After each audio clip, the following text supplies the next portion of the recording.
Hello.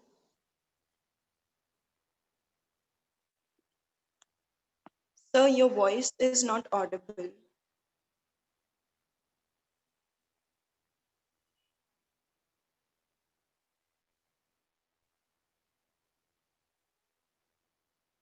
Is it audible now? Yes, sir. Yes. All right, fine. Good morning. Um, Very good morning to everybody joining us today for this OYG session and our expert speaker too, Dr. Mahesh, sir. I welcome you all on behalf of our team OYG for today's amazing session of Nadipariksha, that is Ayurvedic Pulse Diagnosis. So here I would take a moment of you all to thank our speaker to come to us and introduce us to this concept. And I would take this opportunity to introduce Sir briefly. Today we have with us a renowned Ayurvedic expert and PhD doctor, Mahesh Krishnamurthy sir. He is the director of Nari Chikitsa Wellness Center and has an extensive experience of over 19 years in Nari Pariksha, and he has transformed lives of over 50,000 people. He is an eminent doctor with expertise not only in Nari Pariksha but also is certified in therapeutic yoga application from Krishnamacharya Yog Mandir, Chennai. He is facilitated many times with many awards. I would like to mention a few of them, like the Exceptional Leader of Excellence Award, Honorary Doctorate Award, and also he has received a title from the Director General of Ayush, Government of Haryana, as Nari Visheshagna.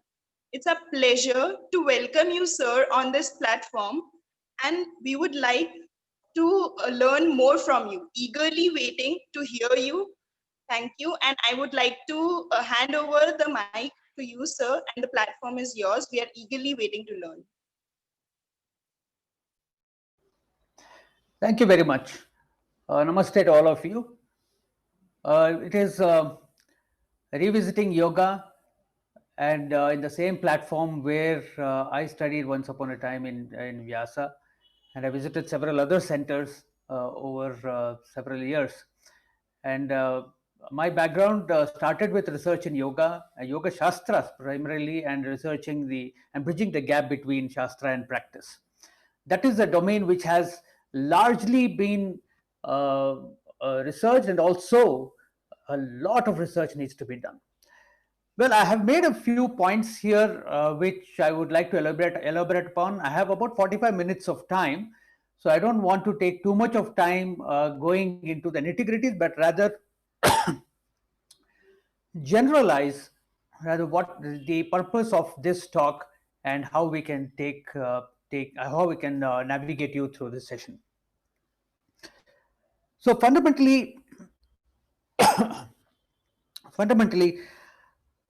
there is this morning while I woke up, I had received a research paper from a friend of mine who simply did not know that I was going to be speaking at this event today.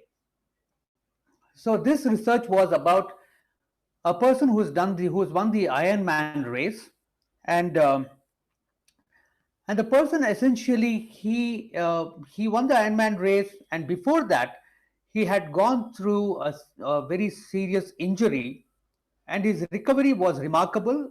And post that, he won the Ironman race.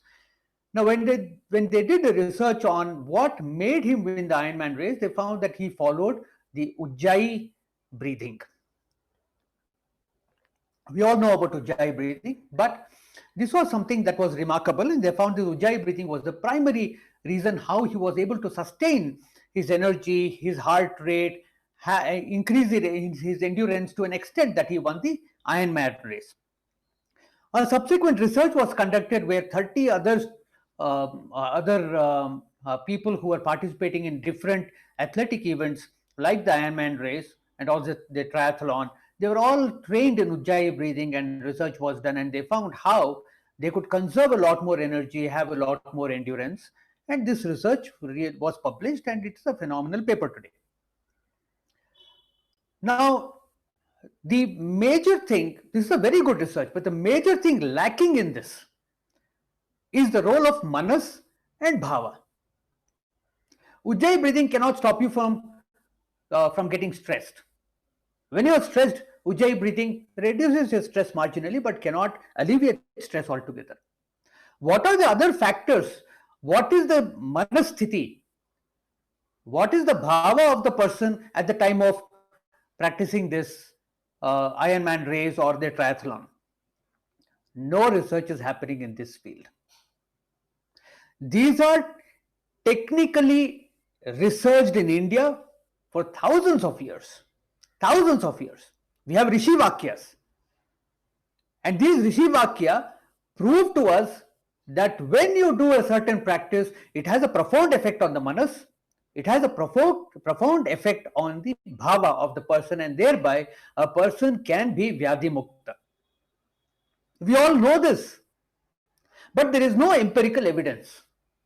That's because the research models that are followed today do not give any kind of credit to the role of manas, because manas cannot be verifiable through any of the modern research methodologies.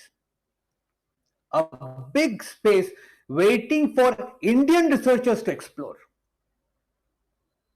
This is the major lacuna in research today. But unless someone has done it before, we will not do it. This is our biggest deficiency. So somebody from the West, essentially from the West, has to do it, and then only we will get into it. Otherwise, we are simply too scared to venture into this field. We wonder what will we face. Einstein's theory of relativity was rubbished. It was rubbished in his time. But today, major researches are being done in it. Dr. Bruce Lipton, 20 years ago, did a research on epigenetics. Everybody started their genetic research from Darwin. I don't know how many of you have heard of Dr. Bruce Lipton. He just pushed Darwin aside. He said, let me start from where Darwin started, not where Darwin ended. Now there was a belief that if the nucleus is removed from the cell cannot exist. Well, he said, let's try it out. He removed nucleus from the cell and he found that the cell was still communicating. The cell was still responding to external stimuli. Such research was rubbished in his time, 20 years ago. And today, he is the father of epigenetics. So why is it that we must always wait for somebody from the West to start something? What about us? What about our Rishivakya? What about our methodologies? What about our tradition? What about our cultural practices? Do we need somebody from the West to come and do it? Today, yoga is reduced to asana, pranayama. That is all. Dharana, dhyana, samadhi are discussed at a textual level with no empirical evidence. There is evidence done on brain waves. Brain waves is not manas. It is not manas. What happens to your cells? Every person who has recovered, for example, every person who has recovered from cancer today, who has not gone through the conventional path of chemotherapy, has necessarily taken the route of naturopathy and yoga, not only of asana, but mainly of dharana and dhyana. And their bhava has already been influenced primarily by living in nature and connecting to nature and living in gratitude. English words. But in our system, it is bhava and it is manas. How the manas can be influenced? Nobody can teach like Indians can. How can bhava be triggered? Nobody can teach like Indians do.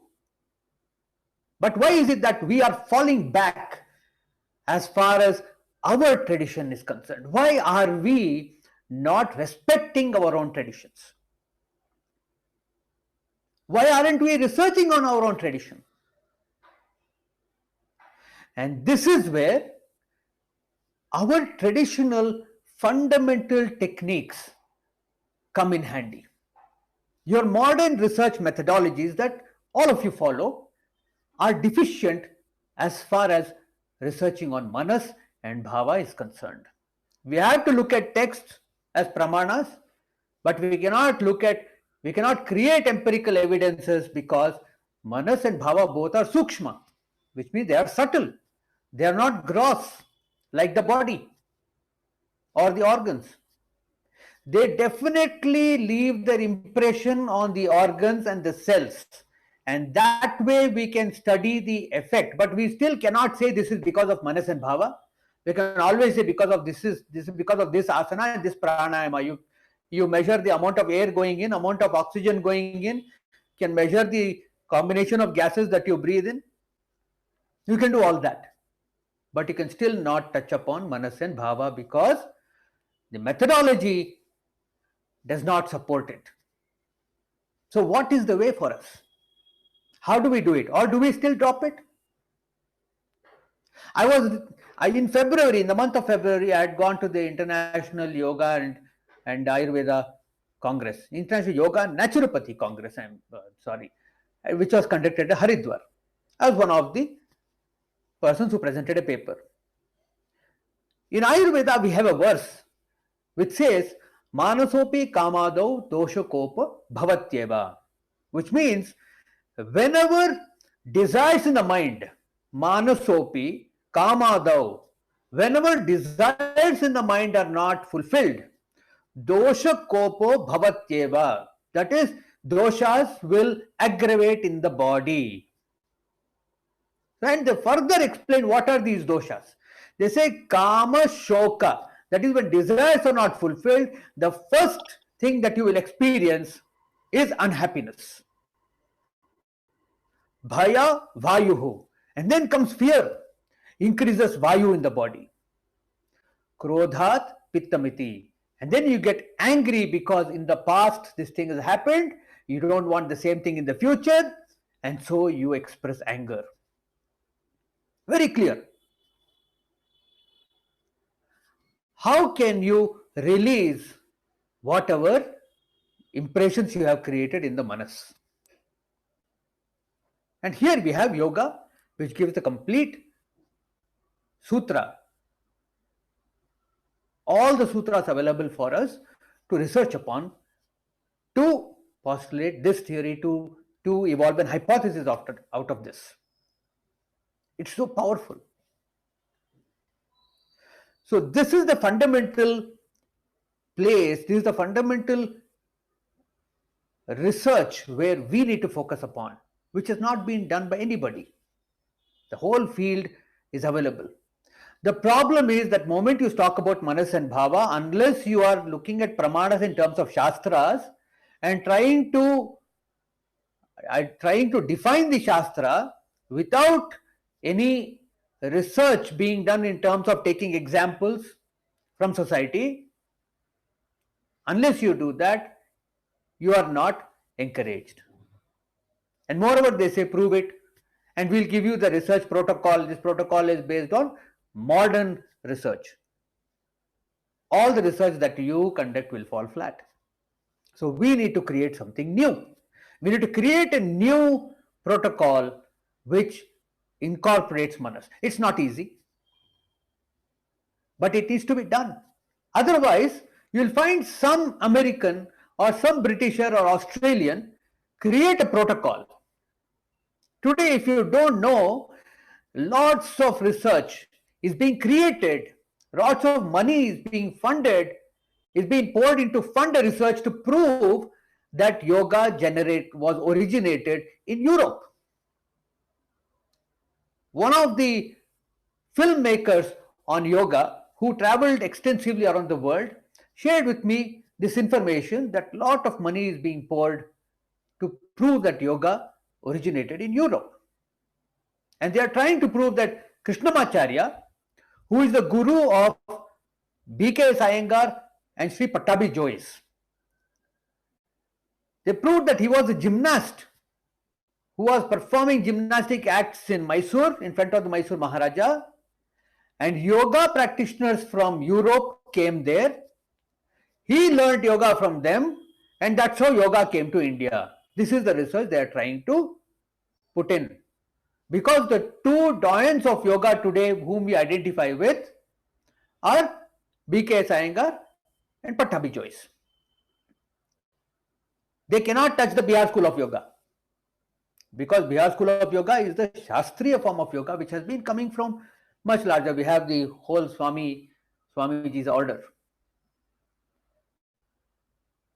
So we have to, without wasting any time, we have to get into understanding manas and bhava from a traditional Indian perspective. We don't want to prove it to the world, but we need to discover for ourselves. Otherwise, all that you know today will be claimed to have been acquired by us from outsiders. And this is where our traditional practices come in handy to start this research. And I have been doing this for the last 19 years. I have been practicing Nadipariksha, which is the fundamental or the root diagnostic, evaluative, investigative methodology to find out the root cause of all symptoms. When you practice any kind of diagnosis, even traditional diagnosis, when you look at your eyes, you can find out whether the person has jaundice or anemia. When you look at the tongue, you can find out indigestion. You can find out whether they have got more kapha or vayu or pitta imbalance, whether they have got hyperacidity, acidic indigestion, heart problems. You can find out all this. You look at the akara, the body, you can find out whether they have scoliosis, whether they have any hip displacement, and you can find out whether there is any tilt in their hips. Find out all that. You can give yoga asanas and you can give several practices to cure their symptom. You can involve diet, all that can be done. But if you do not focus on the manas, if you don't try to find out the root cause, what caused this particular symptom, then whatever symptoms you are curing today will recur in another place, in another form. So it is extremely important for us to understand what is the genesis of this. Is it because of a karma what is created in this lifetime? Is it prarabdha karma? Was this person born with it? How do we find this out? What is the bhava? What is the emotion behind a symptom? All these can be found out through Nadipariksha. Let me give you some examples to illustrate how Nadipariksha can sort out several investigations, how we can successfully come to a conclusion on several investigations. There was this boy, 14-year-old boy, who was brought to me. I was in Karnal, which is in Haryana. I had gone there to train doctors in Nadipariksha.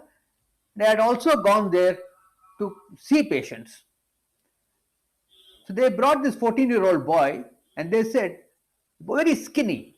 Boy was just bones and skin, extremely skinny, from a well-to-do family.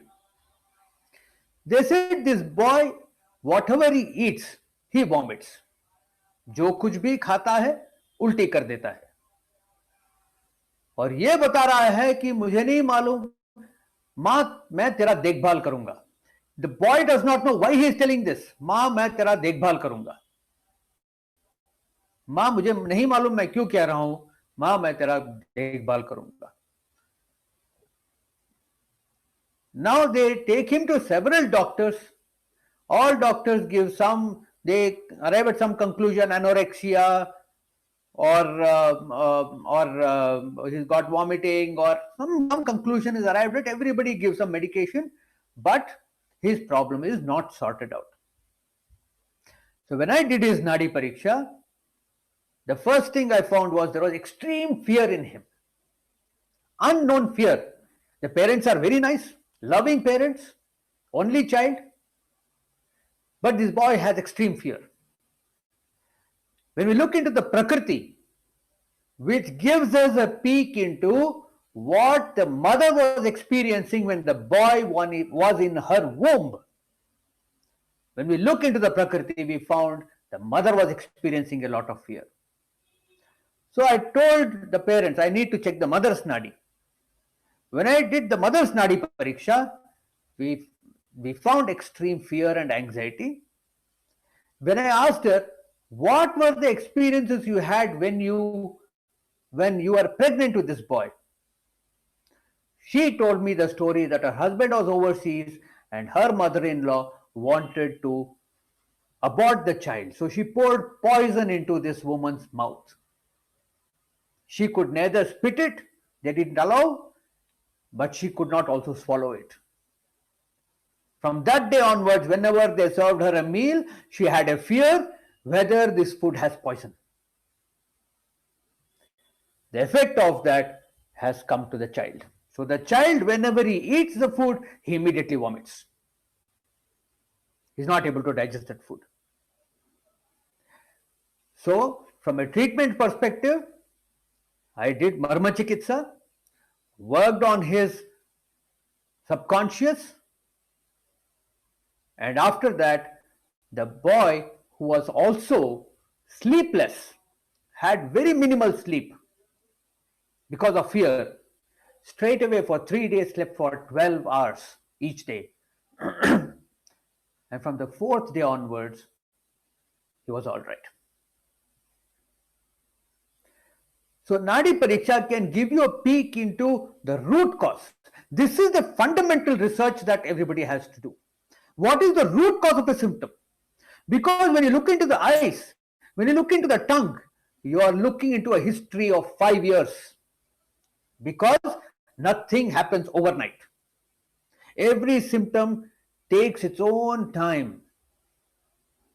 Because of our ability to tolerate and because of our ability to mask our vulnerability, which means that you don't want to take action, you want to tolerate. Because we tolerate, slowly the milk keeps on burning on the stove. And one day when it boils, you have a symptom. And then you treat the symptom. But what about the root cause? If you don't eliminate the root cause, the symptom will recur in some other place, in some other way. So how do we go about this? Unless you take over a traditional method of diagnosis, you cannot arrive at a traditional solution. Today, Ayurvedic doctors, when I go to Haryana, I sit with Ayurvedic doctors. A patient comes. If you go to the northern part of India, from where many of you are, the moment you say you are a Ved, आप नाड़ी देख के बताओ. They just roll up their sleeves, आप नाड़ी देख के बताओ.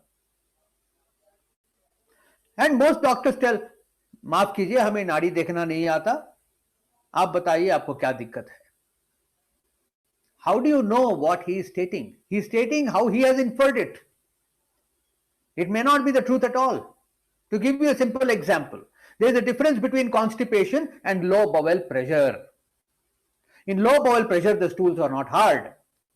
In constipation, the stools are hard. But a person who has constipation and a person who has low bowel pressure will give you the same definition. मुझे कब्ज हो गया. I am constipated. Both of them have back pain. A person who has low bowel pressure has a kapha type of back pain. A person who has constipation has a vata type of back pain. Which means a kapha type of back pain is defined. It is kind of spread, but it is constant. It is not moving. A vata type of back pain, to give you a simple example, is sciatica. Because it radiates. It spreads. What is the root cause? Bhaya Vayuhu. In Ayurveda, we say that Vayu is generated in Pakvashaya, which is the large intestine. What aggravates Vayu or what depletes Vayu? It is Bhaya, fear. Any amount of fear affects the urogenital and reproductive organs.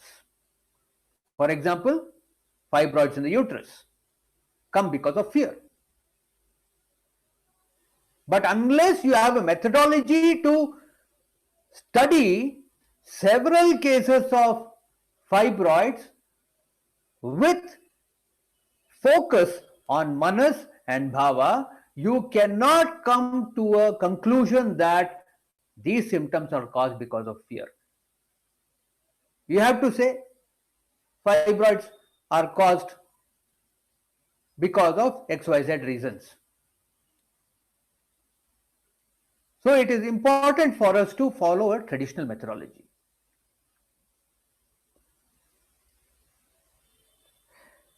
Traditional practices. This is another place where a lot of research can be done, where Nadipariksha comes in handy. I remember a few years ago there was a person who, a sadhak who had come to me, who had attained complete kechari. You all know what is kechari mudra. He had attained complete kechari. He showed me his tongue was going back up. His guru taught him how to raise the prana all the way up to his sahasrara. But before the guru could teach him how to bring it back to Mooladhara, the guru had passed away. So because of this, whenever the sadhak sat in dhyana, his prana would go all the way up to sahasrara, and then as a result, he had three chronic symptoms: chronic constipation, chronic hyperacidity, and chronic cough. Every time he would defecate, the prana would come down, the apana would come down to push the toxins out, and again it would shoot up. And again the prana would go up, and udana would get triggered, and he would have cough for 10 minutes. So he had to literally spend 10 minutes in the toilet coughing till his cough subsided. He couldn't do anything. He had gone to several doctors, Ayurvedic doctors, yoga practitioners, homeopathy doctors, allopathic doctors. All of them gave him medications for cough, for hyperacidity, for constipation. Nothing worked. When I was in the research institute, he was there waiting to meet the doctor, and as I just passed by, his intuition told him that I am the person he needs to meet. So he consulted with me. I did his Nadipariksha and found that his prana was always in the Sahasrara. It was not descending. So all I had to do was give him a sankalpa to bring the prana from the Sahasrara to the Mooladhara. After your practice is done, you have to park your prana in Mooladhara. He did that. Within 24 hours, years of struggle had come to rest. Sometimes the solutions are so simple, but only when the root cause is identified. Otherwise, you will find a standard protocol. You always have a standard protocol, you have a research methodology, and you will say 40% recovered, 60% recovered, 80% recovered. Where is the root cause? We are talking about yoga and Ayurveda, which are practices endemic to the individual and his upbringing and his manasthiti, his bhava, which create the symptom. So how can you give something for a group? How can you make a practice generic? You can have certain generic practices like warm up. Even that needs to be regulated to certain individuals. For example, people who have vata dosha, even in Tadasana, if they close their eyes, they will start swaying. The body will start swaying. People with kapha dosha in Tadasana, if they close their eyes, they will be still like a rock. So even there, a simple asana like Tadasana, we need to alter it to make it suitable for that individual. Like that, based on a diagnosis, based on evaluation and investigation, we have only then we have to create a protocol. This is the mainstay of any traditional Indian practice, because traditional Indian practices are not meant for mass production. They are not meant for mass production. They are meant to treat the individual. Which is why I have been teaching Nadipariksha to Ayurveda doctors, yoga professionals, and therapists. Because you have to move away from modern diagnosis and come to the traditional form of diagnosis. And with that traditional form of diagnosis is how you must take your treatment forward. If you don't, if you use a stethoscope and modern medical reports, you cannot create a treatment protocol of traditional practices, which involves traditional practices. You cannot. When you give, for example, hyperacidity and acidic indigestion, both patients give you the same inference.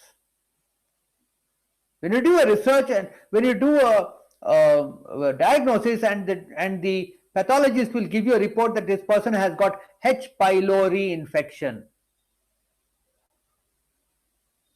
then you will give some treatments. But what is the root cause of H. pylori infection? H. pylori infection, in other terms, before we first it starts off as acidic indigestion, then you have H. pylori infection, and after that you have GERD. When a person comes with these symptoms, what are the treatments you are going to give? Are you going to treat GERD or H. pylori infection or acidic indigestion? Why not treat the root cause?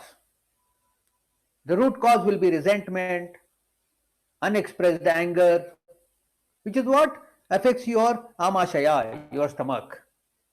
Ama ashaya, the place where toxins reside. According to Ayurveda and Yoga Shastras also, what you eat is not the only food. What you see, what you hear, what you sense is also food. In Ayurveda, we have something called as alochaka pitta. Alochaka pitta means alochana. What is alochana? Visualization. Which means in Akasha, you are visualizing something in a Sukshma Rupa. Alochaka pitta. There are two alochaka pittas. Alochaka pitta is for the eyes to see. Alochaka pitta is also behind the eyes for you to perceive. Yatha drishti tatha, yatha srishti tatha drishti. Yatha drishti tatha srishti. What you see is what you will manifest. In Nadipariksha, we can clearly find out what you are manifesting. We have alochaka pitta, through which you are going to visualize. Then you have pranavayu, through which you are going to strengthen it. You have tarpaka kapha, through which you are going to solidify, and you are going to offer it to the universe for it to manifest. And then you have sadhaka pitta, on which you do sadhana, the intention with which you manifest everything in life. You have read, many of you would have gone through The Secret, the book, how to manifest your reality. So many articles are there, so many research papers are there, how to manifest your reality. It has been there in Ayurveda for eons. When you put together your alochaka pitta, sadhaka pitta, tarpaka kapha, and pranavayu, if we can find that out, I do that all the time. In Nadipariksha, I tell people why your life is the way it is. I tell them. I ask them, tell me if there is anything that is wrong in this. That is the power of Nadipariksha. If you have a disease, we can find out the root cause. You can. That is the strength of Nadipariksha. And you know what is even better? Is that it can be learned. Unfortunately, this practice was not being taught. I have so many doctors come to me and say that my 22 साल से मैंने एक नाड़ी ने कहा सिखाएंगे, समय आएगा सिखाएंगे, समय नहीं आया वो चल बसे. But that time is different. I was in my meditation about 13 years ago. One day I was sitting in my meditation and I was told, give it away before you go. The only thing that I have to give away, which has come to me, is Nadipariksha and Marma Chikitsa. And then I was given the whole methodology in my meditation, and I put it all in the form of for course material. And then I took 6.5 years to write my book, Nadipariksha, the sacred science of pulse diagnosis. I wrote this book and then I published it, which is available on our website, nadichikitsa.com. So it's only after doing all this, then I asked the higher consciousness, where are the students? And then the Ayush department, now it's the Ayush ministry, at that time it was a department of Ayush. They organized the first training for Ayurvedic doctors in Nadipariksha, a CME, continued medical education training, and over 160 doctors got trained over a period of 2 years. And it was so gratifying to see that these doctors today are in villages where patients previously were getting written on their notes, get your abdominal scan done, get this scan done, that scan done, get this test done. Today with Nadi Pariksha, they are able to sort out the problems of patients, poor patients. When you practice Nadi Pariksha, there is a subtle difference between you and the other practitioners who are practicing the conventional form of diagnosis and traditional treatment. Nadi Pariksha essentially is a sadhana. It is a practice of meditation. What happens here is we communicate with Vyana Vayu. You all know about the Panchavayu. So we communicate with Vyana Vayu, and it is through Vyana Vayu that we receive all the information about everything that is happening in the organs, in the manas, in the tissues, and the cells of the body. We can find out what kind of symptoms occur in the body and how they have come to be, and whether there was an influence of their parents in the symptoms being manifested. All of this can be concluded through a Nadi Pariksha session. There is, today we have telemedicine, where through WhatsApp and through internet mediums, today doctors are diagnosing patients remotely. Ayurveda had this eons ago, thousands of years ago. It is called Dut Nadi Pariksha. It was first described by Vaidya Satyadeva Vashishta, who is no more. There's few people who have met him. He was a person who could do the remote diagnosis. And he has clearly mentioned how to do this diagnosis. But this diagnosis comes only after you start teaching Nadi Pariksha to others. It was my Saubhagya that I got a glimpse of Dut Nadi Pariksha, and I also got the knowledge of Nadi Pariksha in 2013. But now in the COVID times, it came real handy, where I was able to diagnose people in the United States sitting in Bangalore using Nadi Pariksha, where I would feel my Nadi first and then identify how my Nadi is beating, what are the doshas that my Nadi is revealing, my body. Then I would focus on the other person and my Nadi would change. Then I would record whatever information that is being shown to me, and then I would tell them this is what is happening in your body, in your tissues, in your manas, in your bhava. This is what is the sum total of your beingness. And they would be alarmed. How could this happen? There are YouTube videos of these feedback for you to watch. It is on my YouTube channel, Nadipariksha Wellness Private Limited, PVT Ltd, Nadipariksha Wellness PVT Ltd. You can view use these feedback that give you a peek about Dut Nadipariksha and its effect. To conclude, what I would like to say is that modern diagnosis in terms of using your stethoscope, using all the modern diagnosis is fine. It gives you a data about how the body is functioning. I am also generating data by doing Nadipariksha. And that data is also consistent, which means that if I am doing Nadipariksha and I derive certain inference, another person who is doing Nadipariksha will also have the same inference without the two of us discussing prior to the diagnosis. Prior to the diagnosis, we have the same inference. That is the science that we need to follow. That is the science we need to follow, because that is where the future lies. You can go any length. Today we have Nadi Tarangini machine, which S. Vyasa has. The person who invented the machine, he visited me and he also requested the data.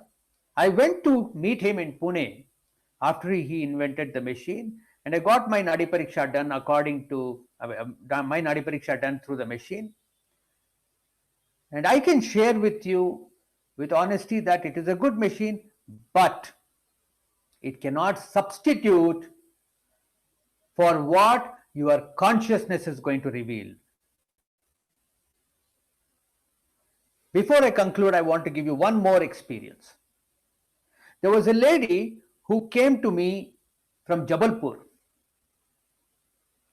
and she was recommended by another lady who had a VSD, ventricle septal defect, a hole in the heart. A 28-year-old girl whose nails were blue, tongue was blue, eyes were pale. Her husband brought her to me as if he was bringing his grandmother. When you have a VSD, you really need to treat the person carefully. When I did the Nadipariksha, I told her, forget the heart, let's focus on the liver. Because the liver was getting impacted far more than the heart because of bhava and manasthiti. Everybody were telling her what not to do. Nobody told her what needs to be done. So I told her, let's focus on the liver. I prescribed to her Ashtachurna, which is a combination of 8 kitchen spices. And I gave her Bhujangasana, Apanasana, which is a variation. Apanasana is like Pavanamuktasana without holding your hands this way. You hold your hands this way on the knee. There's these two practices. She practiced it for 6 months. After 6 months, she went to her cardiologist. They took her report and they said, your reports have not been as good as this ever. Simple Bhujangasana and Apanasana was able to help her overcome the consequences of VSD. She still had the VSD, but she was living without the consequences. She was able to live a good life. 2.5 months after taking this therapy, she danced in her brother-in-law's marriage for 2 hours. This is what her husband told me. In a public forum where I gave a talk, I also called her to speak. This audio recording is somewhere on the internet. So this lady who came from Jabalpur had vertigo for 6 years. She went to all allopathic doctors, Ayurveda, homeopathy doctors. They all gave all kinds of medications, but to no effect. 4 people came with flight tickets, 40,000 rupees. I did Nadipariksha. And after that, the Nadi can also reveal to you whether the person will follow the practices given to them, whether the person will follow the dietary practices given to them, or they will not follow.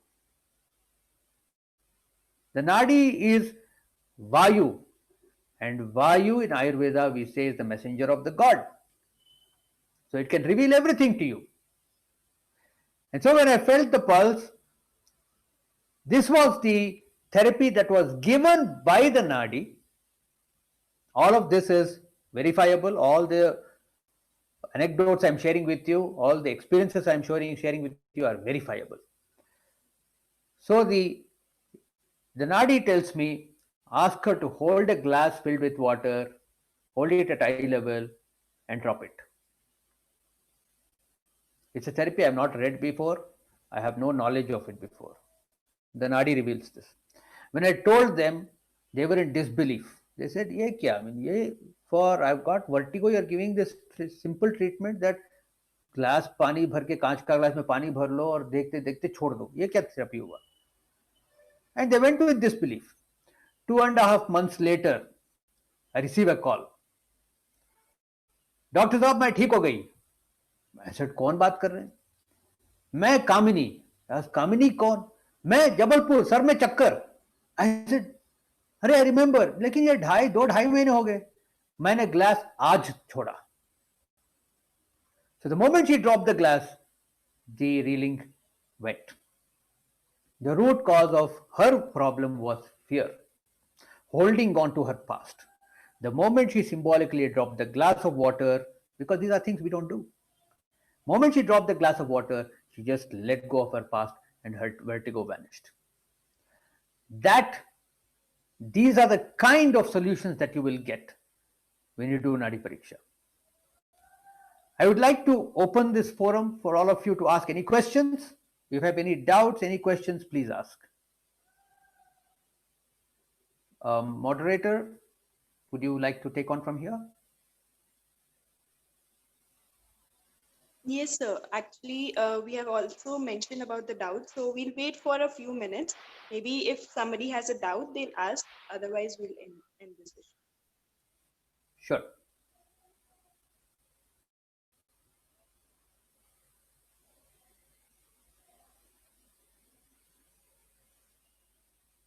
As you're all yoga practitioners, while you're asking your questions, I would like to add a few lines here. You're all yoga and naturopathy practitioners. Can you explain how? Yeah, I'll wait for you to complete your question. Um, I would like you to be practitioners first and then teachers next.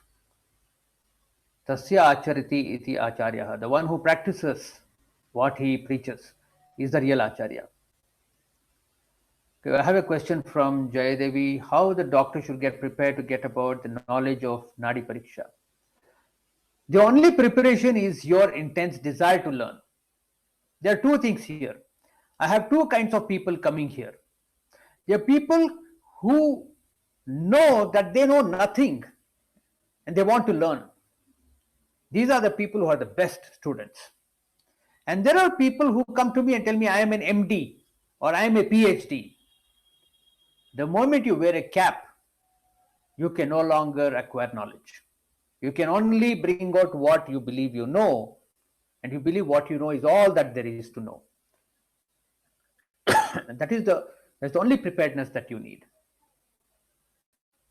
Other than fear, what are the common manas that will provoke the symptoms? So there are primarily three emotions that provoke symptoms.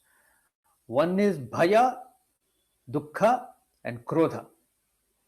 These are the three symptoms, three emotions that invoke all symptoms.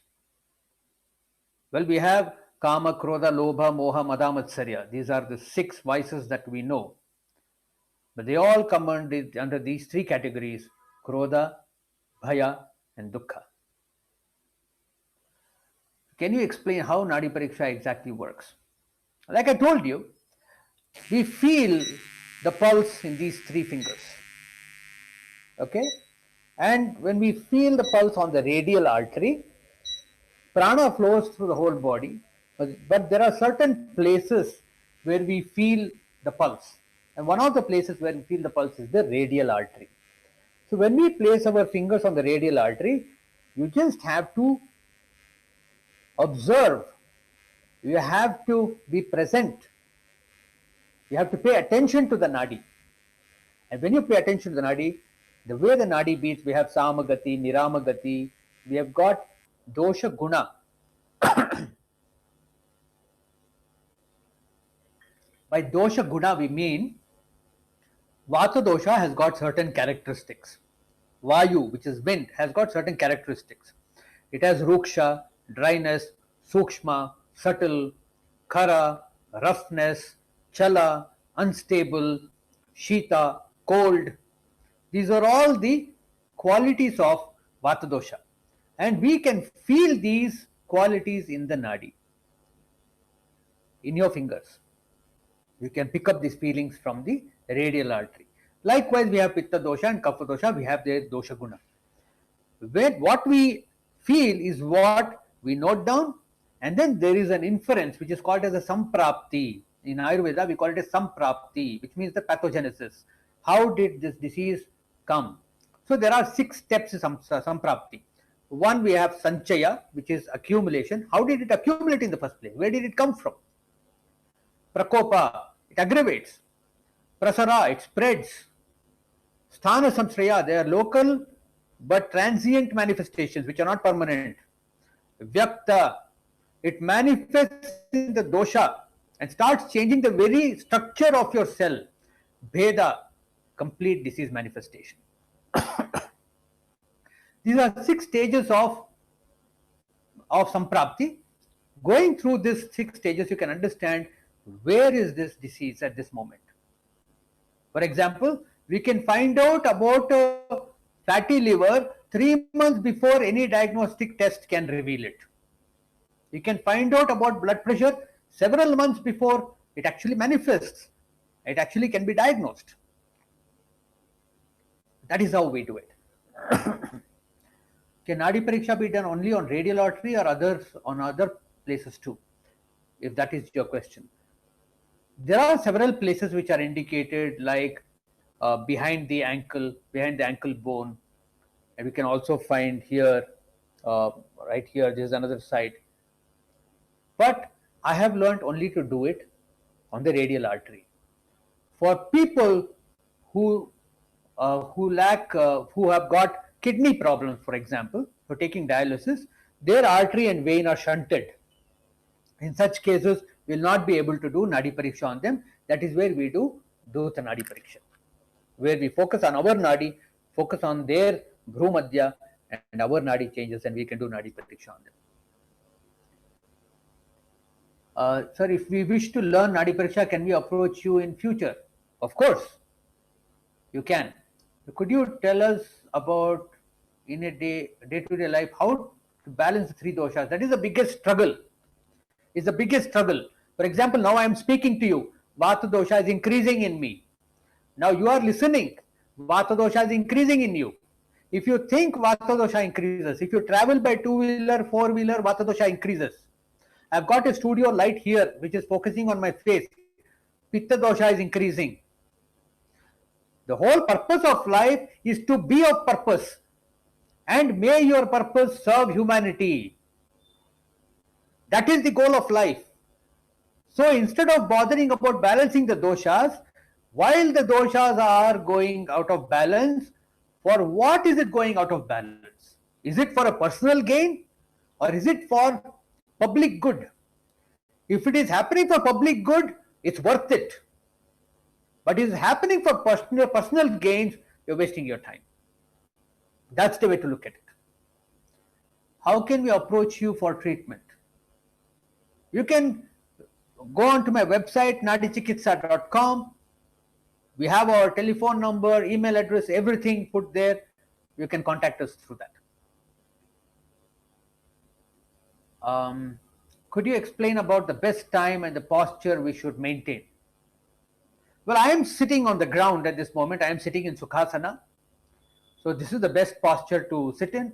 But then we are all working professionals. So you choose what is the best posture. Eating should always be sitting on the ground. That is the methodology we follow. We follow chanting every day. We follow Sandhya Vandana 3 times a day. We do Brahma Yajna, Rishi Tarpana, Deva Tarpana, Pitra Tarpana. We do it every day. These are practices which are necessary, which are traditional practices. It's not only about maintaining your posture. There are several practices that you need to do as a person. If I want to learn Nadipariksha from you, how to prepare for it, how to approach you to learn Nadipariksha, call me. That's all that you need to do. Currently, we have one Nadipariksha Marmachikitsa program happening. Of course, we have progressed a little. So the next program, which will be happening next month, you can join us.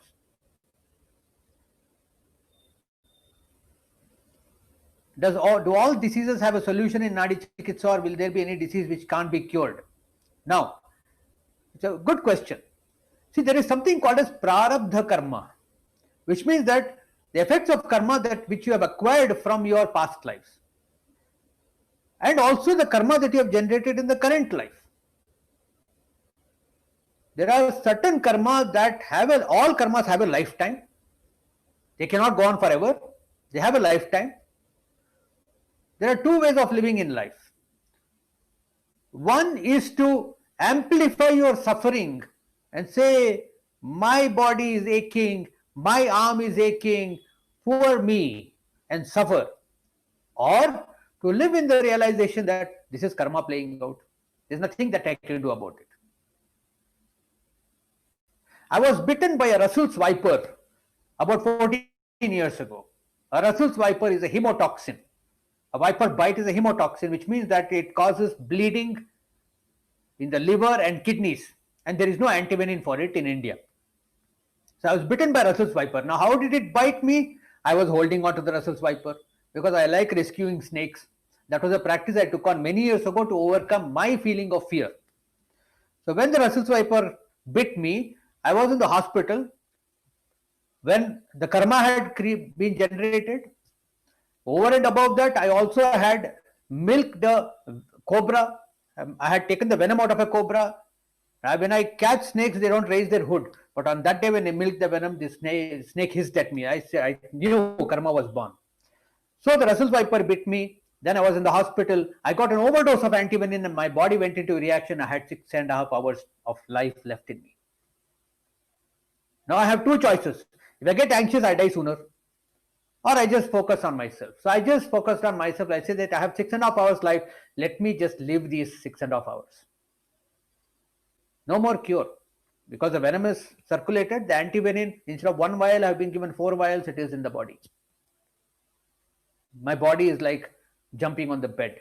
My body is going through a reaction. So I just lived through 6.5 hours, 6.5 became 10 hours, 10 hours became 3 days. I knew I'm not going to die. But my finger, it bit me here.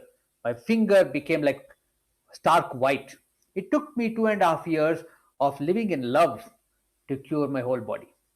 Russell's viper bite usually ends up with amputation. My finger is whole. This is what yoga can do. This is what Ayurveda can do. So, if your prarabdha karma gets over, then your disease will automatically get cured. If your prarabdha karma cannot get over, then nothing can cure your disease. I would like to add a small experience here. A Chinese lady came into my office. I did her Nadipariksha. I told her, you have fissure and you have bleeding piles. She said, yes, sir, that is the treatment I have come for. I prescribed a medicine, Jatyadi Tailam. She was a smoker also. So, when she took Jatyadi Tailam, it was local application. After 2 days, she called me. She said, I want to come to your office now. I said, please come. She came rushing to my office. I said, sir, what have you done? I asked her what happened. She said 80% of my pain is gone with just 2 applications. I said, good for you. She said, no, I want to call that doctor whom I have been consulting for so long. He's an 85-year-old Vaidya. I said, okay. So she called this doctor from my office and she asked him, Dr. Saab, you did not prescribe Jatyadi Tailam for me. Why? The doctor said, I forgot. This is what prarabdha karma does. If your prarabdha karma is alive, even the best doctor will forget the treatment because your karma is not finished. But when the karma got over for her, Apparently, my good fortune, it happened in my clinic. I gave her Jataditylum and instantly her symptoms reduced by 80%. So, your answer of can all symptoms be cured depends on Prarabdha Karma. Please understand that we are all simply instruments of healing. We must not make the mistake of calling ourselves as the healer. The healer is only one. Call him by whatever name. We are all his instruments. And that is why you need to do your sadhana. That is why you need to do your yoga abhyasa, which means that all the ashtadhyaya, that is, we have your yama, niyama, asana, pranayama, dhyana, dharana, samadhi, all these have to be practiced. When you have practiced all of this, that is when you become his instrument. That is when you will become proficient. That is the way to proceed. So do you mean whatever diseases manifest in our bodies because of our karma? Of course. Yes. When my child, I have two children, when my daughter, when she is studying and someday she'll get a fever, I will look at what she is studying and I'll say, you got mathematics fever today, you got accounts fever today. And after we say today, you just close your account books and you sleep. And you write for 4 to 5 minutes, you just write whatever comes to the mind. She writes her fever, her burning sensation, her irritation, her burning eyes, everything just goes. When our children get fever, for example, not because of any of these cases, then it is because of a karma of unknown origin. We don't know the origin of it, we don't know the cause of it. Then what the Shastras, what Ayurveda text says, chant Vishnu Sahasranama and Rudra. So my wife chants Vishnu Sahasranama, I chant the Rudra Chamakam and Rudra Prashna, and by the time we complete, the children perspire and the fever is gone. This is what we do. To read about karmas, please do refer us some books. All Indian traditional books have about karma. You can't find one reference, but you have to go through several books. What I do, I go by experience. All of my life is my sadhana, and that brings in revelations, and then I go to the text and find the pramanas there. How do we get to know our karmas of present and past? It is not possible. You cannot know. With Nadipariksha, you can know that you have karma as the cause, but you cannot know, but you have to ask for the story. What happened which has caused this symptom? You can know from Nadipariksha that manas and bhava are affected. You can tell them you have this particular fear, you have this particular emotion in you. What happened that you are facing this emotion? They'll give you the story. They will tell you what happened. Can you help patient with psychological problems? Yes, provided the patient wants to be healed. Not if the relatives want the patient to be healed. Overcome the karma is the best way in humanity. Am I right, sir? It's not to overcome karma. Karma will get finished. But to live without getting affected by the karma is the right way to live. Right? Look at animals, for example. An animal gets hurt. A dog, for example, on the street gets hurt, gets involved in an accident. If one of the legs are broken, half a day it will whine. After that, it will go about eating its food. It will keep licking its wound, but it will not keep worrying about it. What do? A simple thing, you hit your elbow against the door. If you rest of the day, you will keep stretching your arm to see dard gaya, nahi gaya, dard gaya, nahi gaya. Dard महसूस हो रहा है, नहीं हो रहा है. You will stretch even further. There is some pain left. We constantly worry about our symptoms. That is the difference between animals and us. They don't worry about the symptoms. We give too much importance about what is not good in our life. Can you? Okay. Yes. I think I have answered all the questions, sir. As you mentioned, the way to get the fear away with glass of water. How about insecurity that is so common these days? Every problem has to be dealt with independently. You can't give the same therapy to everybody. Okay? You can't give the same therapy to everybody. Every symptom has to be dealt with differently, depending on what caused the symptom. We have to do it case to case basis. We can't do a mass, say all of you hold your glass and drop it. No, it's not going to happen that way. Sir, Aushadha, Japa, Homa, Dana, can these help a patient to decrease his suffering? And also, what is the role of cow urine in treating diseases? Not only cow urine, but Panchagavya is excellent. There are some people in Bangalore who are practicing really well. I have seen myself how giving Panchagavya has prevented people from taking dialysis and also have reversed the patients who are undergoing dialysis and where their kidney health has improved. Panchagavya is excellent. I have full confidence in that. I've seen evidence of that. As far as Japa, Homa, Dana are concerned, it is important for you to do it without an expectation to end your suffering. They say that expectation is the worst enemy. You must never expect in life. Always take life as it comes. Plan, but never stick to your plan. Plan and then start your journey.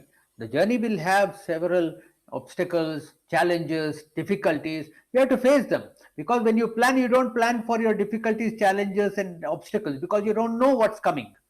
When they come, your plan will get a little modified. So never try to stick to your plan. Always plan. Don't you think, as doctors, if patients come to me and I tell him that you are suffering because of karma, they won't believe it, as it's not practical. It is important for you to know that the suffering is because of karma. You don't have to state it. Did I say that? You don't have to state it all the time. There are all kinds of people who come to you. There are people who don't believe in karma. If you want to tell them it is about karma, they will think they have come to a wrong place. There are people who believe only in karma and they want to know what karma is affecting them. For them, you need to say. All right.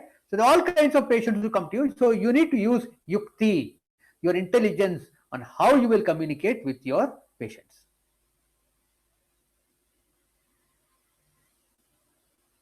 Are there any other questions? Sir, I have a question. Yes, please. Actually, you told about healing from the subconscious level too. So how can Correct. that be done? Like counseling, we know, but how can we talk to the patient and take some subconscious feelings out from them? You cannot talk to the patients and take out subconscious feelings, because subconscious feelings are something that cannot be, the person himself is not aware of his subconscious, right? Subconscious, how do you know that you have a subconscious memory? Now I am speaking with you. These are my hand gestures and the way I present myself. All this is the influence of the subconscious. All right. We have a personality. What is the personality? Thoughts, feelings, emotions, beliefs, behavior, actions. This forms your personality, or what we call as your attitude. And this attitude is something that you are maintaining or not want to maintain because of the influence of the subconscious. This is something which I nurture and which I repeat every day. It becomes a part of my system, and I create what is called as an alternate personality. Right? Now, most of the people don't even know why they behave in a particular way. So how do you extract that information? This is why we do Nadipariksha. When we do Nadipariksha, we'll be able to find out what are the subconscious beliefs that are having, what are the subconscious emotions that are triggering.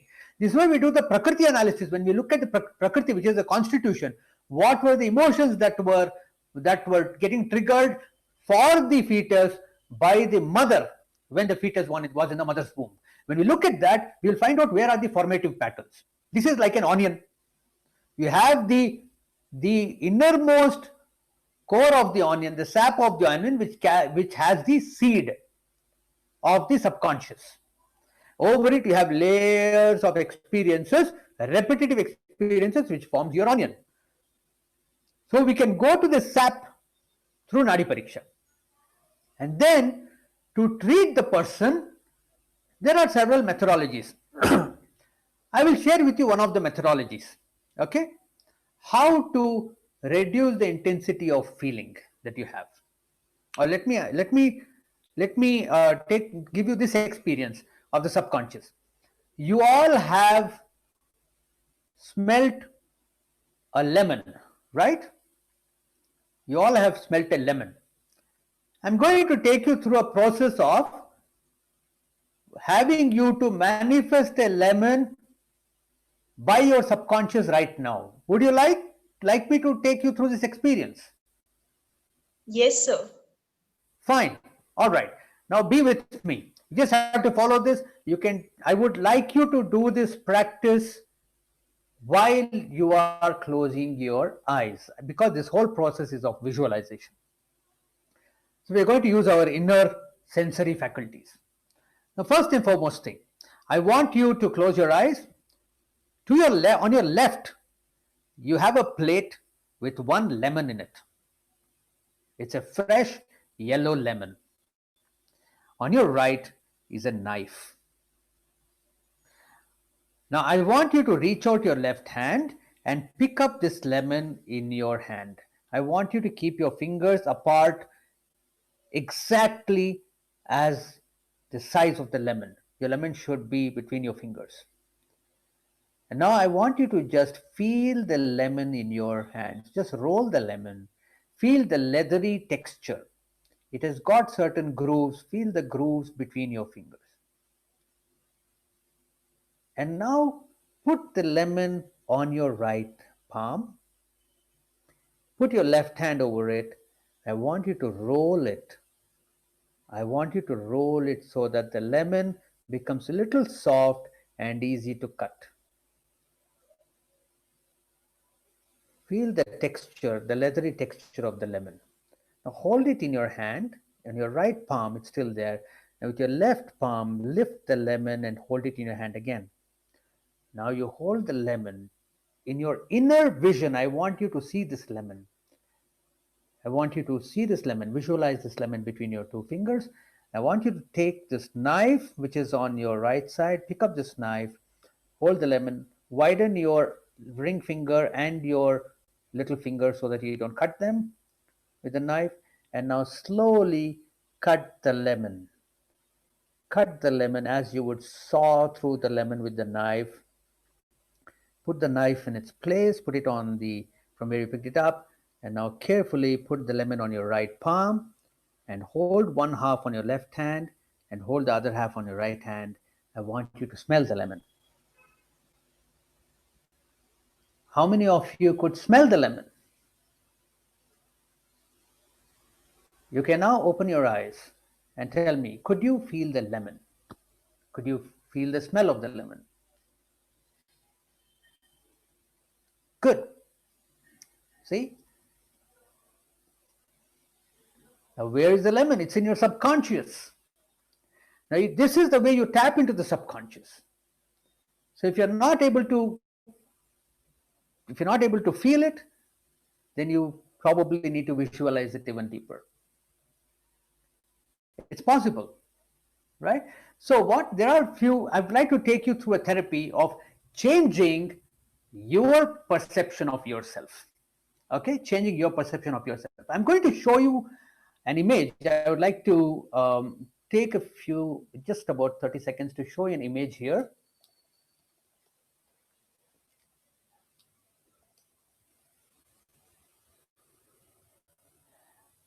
And this is an image of a person.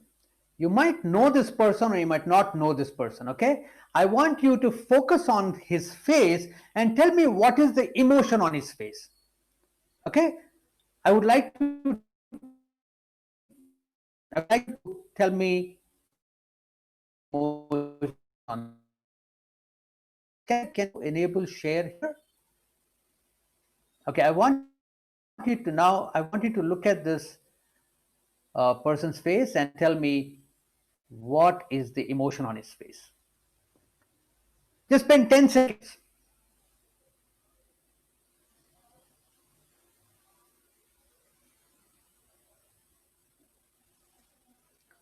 Right. So I'm stopping the share. Now, if you can tell me what is the emotion that you saw on his face. Don't tell me he's thinking. Don't tell me he's thoughtful. I'm talking about bhava, emotion. He looked calm. Be real. You can, okay, so sadness, good.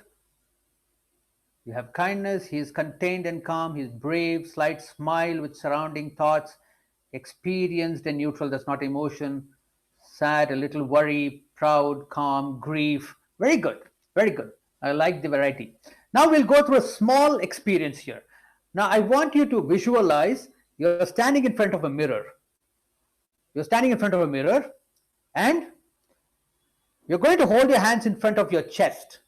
You're going to hold your hands in front of your chest so that you can grab several beautiful, colorful, fragrant, fresh flowers. Okay? These flowers have long stalks in them. They're a variety of flowers, all colors, all fragrances. Okay? So this is what you're going to do. You're going to breathe in.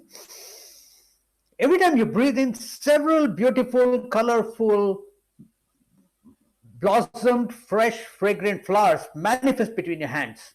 And every time you breathe out, you're going to give it to your reflection. Okay? Every time you breathe in, you're breathing in these beautiful flowers, and every time you breathe out, you're going to give it your reflection. Nothing to think. You're not going to think anything. You're just going to visualize these flowers manifest in your hands. In between your hands, you're going to give it your reflection. I would like you to do this for 15 respirations. This will take roughly about a minute, 45 seconds to a minute. If you can do this right now. So imagine a mirror in front of you, you're seeing your reflection. Even if you can't see your reflection, that's perfectly fine.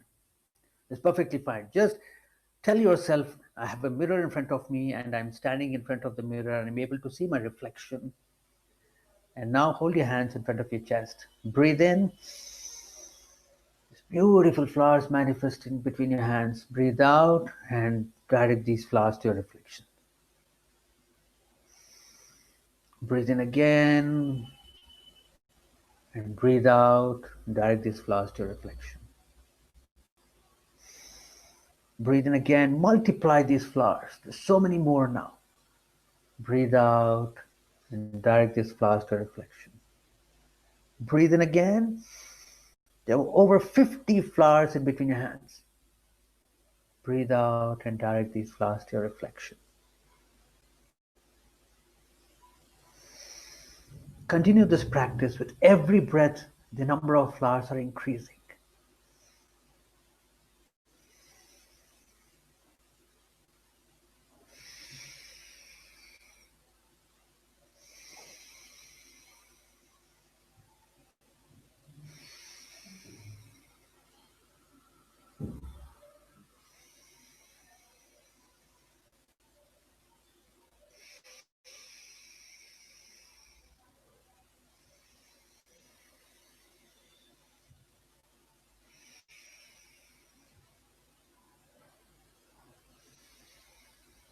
By now, some of you might not even be able to see your reflection. That's perfectly fine.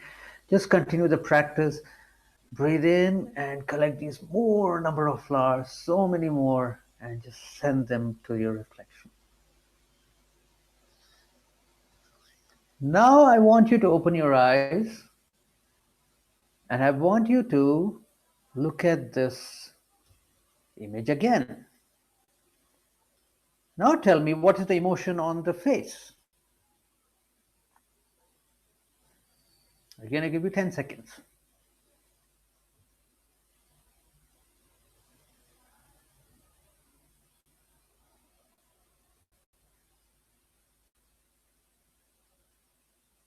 Right.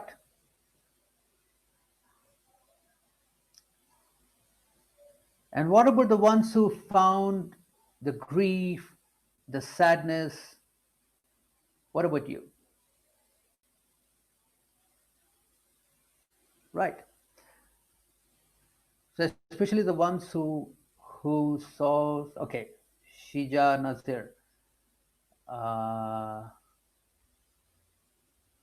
So you had seen sadness before. Now you're seeing happiness. You see, this is your subconscious. This is your subconscious.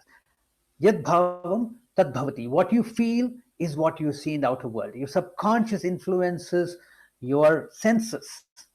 So when you change the way you're subconscious, when you take over the subconscious through a practice like this, then what you perceive outside changes for you.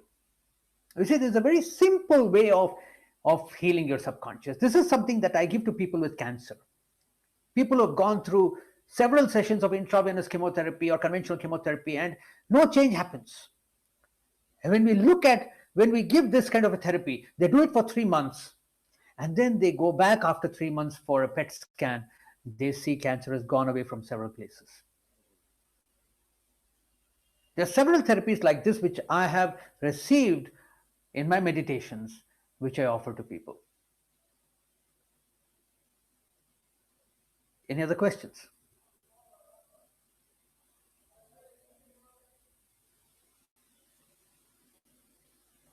Do you teach online? Of course, now with the COVID situation, I have been teaching online. Yes, we are starting off with our emotional therapies, which will be starting off next.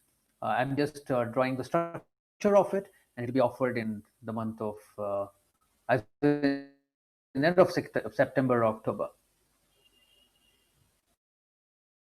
You're most welcome, Anandi.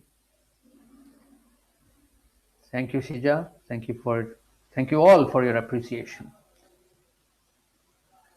So I hope this session, uh, so in next session, is it possible to join? Of course, you're most welcome. I'm more eager to teach because when I give out all this knowledge, then new knowledge comes. So I've been teaching for close to from 2013 is when I've been teaching. So you can text number to type the numbers 0034401 or 9900045199. You can text us on these numbers. Send us, these are WhatsApp numbers as well.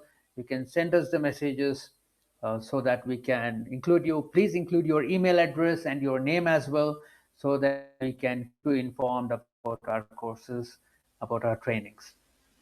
And do also visit our website, nadichikitsa.com. We constantly keep putting our courses out there.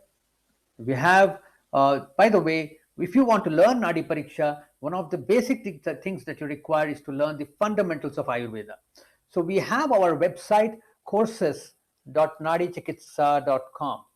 Courses.nadichikitsa.com.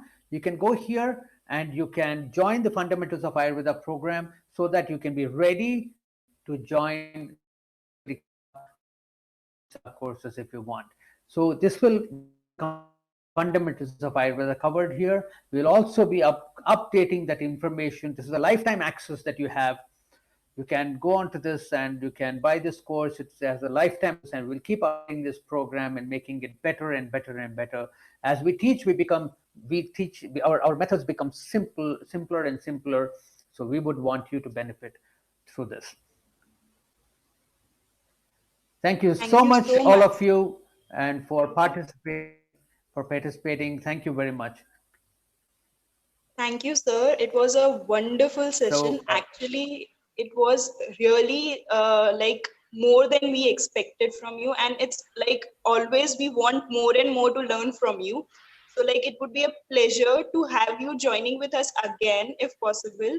of And course, you only did not teach us about the Nadi Pariksha. You taught us how to live actually and how to teach people how to cure, not only just see the symptoms, but the person as a whole and the individual. Every individual is different. So that thing actually, what we as yoga and naturopaths learn in our course made us more confident to deal with patients. So thank you so much, sir, for this wonderful session. Hope to join with you again. thank you. Thank you very much. I would just like to close with this mantra. Om.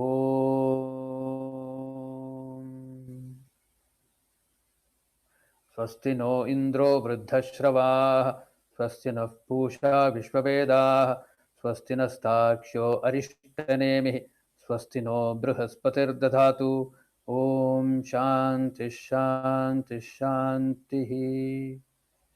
May all of you receive all that is for your highest and best good. Thank you very much.